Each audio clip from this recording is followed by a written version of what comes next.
Merci Madame la Présidente. Bon, une partie de mon intervention, je crois qu'elle est balayée puisque c'est porté sur cette erreur, enfin, ce petit delta de 6 millions d'euros. Je sais que c'est un détail, mais bon, ça a été corrigé, ça a été dit, revu, mais je pense qu'il est souhaitable de corriger lors de cette séance le rapport, puisque la délibération demande à approuver le rapport et donner l'autorisation de signer le protocole.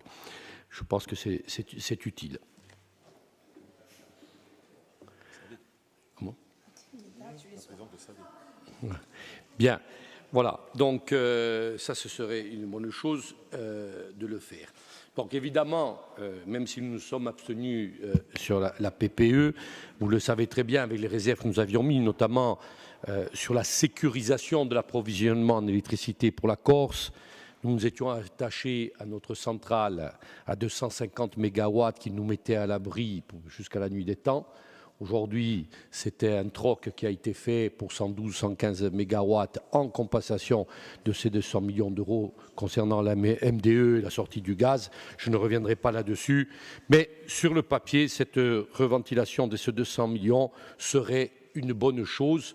Maintenant, la difficulté est de la mettre en œuvre. Donc, sur la sortie du gaz... sur les deux comités d'agglomération, je sais que celle de la CAB, sauf erreur, a participé après négociation, mais a participé et abonde. Je tiens à vous dire que la CAPA et la ville d'Ajaccio ont refusé d'abonder. Bon, ça, ce sont deux approches différentes. C'est un choix. L'État, comment ? C'est habituel, oui, oui. Nous n'en avons pas les moyens. Vous pouvez vous le permettre, nous ne pouvons pas. Autrement, nous l'aurions fait volontiers, au moins à la même hauteur. Mais aujourd'hui, la difficulté, moi je suis très inquiet sur l'équilibre offre et demande, d'autant plus que je lisais un article hier ou avant-hier de la presse de l'évolution des achats de véhicules électriques sur notre île, d'autant plus qu'il y aura, comme le disait mon collègue Jean-Michel Savé, en commission de développement, et ça a été repris et redit, je vous en remercie, sur le fait que plus de la moitié de l'énergie primaire utilisée aujourd'hui, au moment où nous parlons, va disparaître dans les 10, maximum 15 ans à venir, GPL, essence et diesel, et que le réflexe de la sortie de gaz, dans les années à venir aussi dans nos gros centres urbains, vont être basculés sur l'électrique et pas forcément sur la production LNR qui viendra compenser. Donc là, il va y avoir un premier point de réserve. Le deuxième point, la mise en œuvre de ces programmes.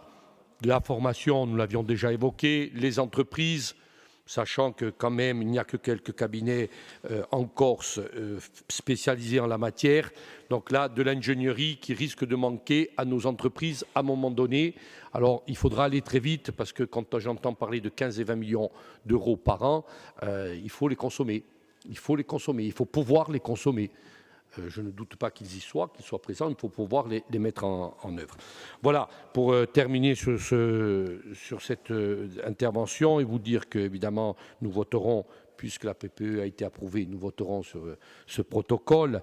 Mais EDF, sur un dernier mot, je ferai un petit clin d'œil au président de l'Office hydraulique, qui a été plus rapide que nous, l'EDF, je parle, en faisant sa formule, l'énergie uno straveno, tenimmo compte, et je voudrais rajouter en cette circonstance que l'énergie et l'acqua est uno straveno, tenimmo compte. Merci.